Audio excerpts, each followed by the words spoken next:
Achikuzimu fata satana mukoza hita matagahanga ragacuka uwo mugabo nanjye ndamwemera. Achikuzimu fata satana mukoza hita matagahanga ragacuka uwo mugabo nanjye ndamwemera. Nazamukeho kabiri none tuhaguruke duhimbaze Imana tuvuge uburyo uwo mugabo tumwemera. Haleluya.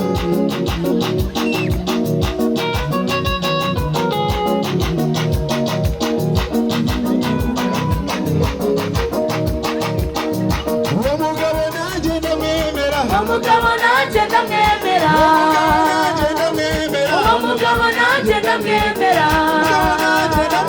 Uwo mugabo nanjye ndamwemera. Uwo mugabo nanjye ndamwemera.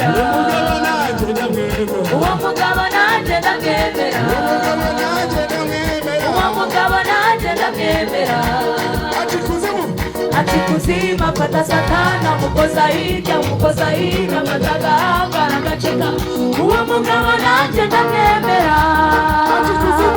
Achikuzimu fata satana mukoza hita matagahanga ragaceka uwo mugabo nanjye ndamwemera. Uwo mugabo nanjye ndamwemera. Uwo mugabo nanjye ndamwemera. Uwo mugabo nanjye ndamwemera. Uwo mugabo nanjye ndamwemera. Uwo mugabo nanjye ndamwemera.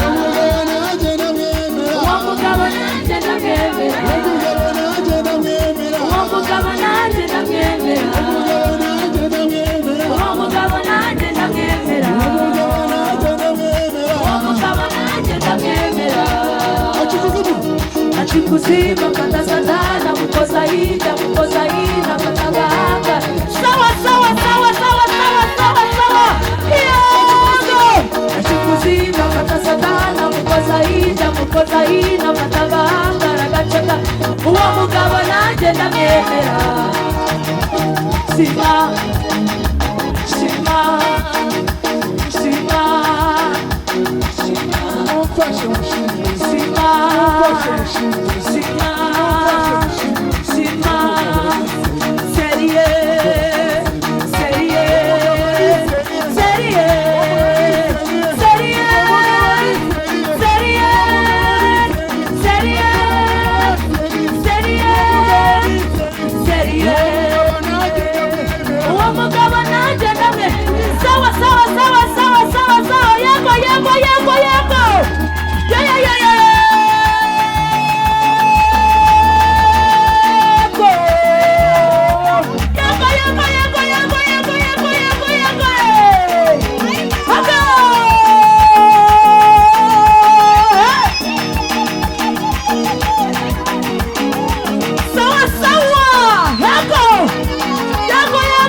turagushimira mwiza byiringiro bizima byiringiro bitadukoze isoni erega turi mu mwanya waduteneye uyu mwanya ni mwiza cyane uyu wawuguze imaraso y'igiciro cyinshi Petero bivuze ngo mwebwe mwagabanye kwizera ku giciro cyinshi ni twebwe twasirimbaga rero erega turi abana b'Imana uko turi ni kurerekanwa ariko uko Kristo azasa uko niko nge nzaba nsa ariko ndanezerewe nubwo umuntu w'inyuma asaza ariko umuntu w'imbere ahora bamusha buri munsi turashima Kristo turashima uwera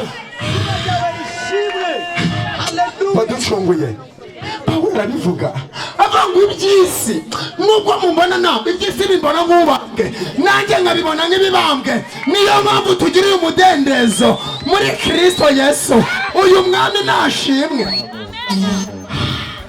muri iyi yuzuye umwuka aravuga ngo ndashima umusaraba ndashima yamvaye bivuze ngo ibintu byose byakoze kuri Kristo bifite agaciro mwaswe nge yabyaje haleluya yabyaye n'umwana we ndashinganye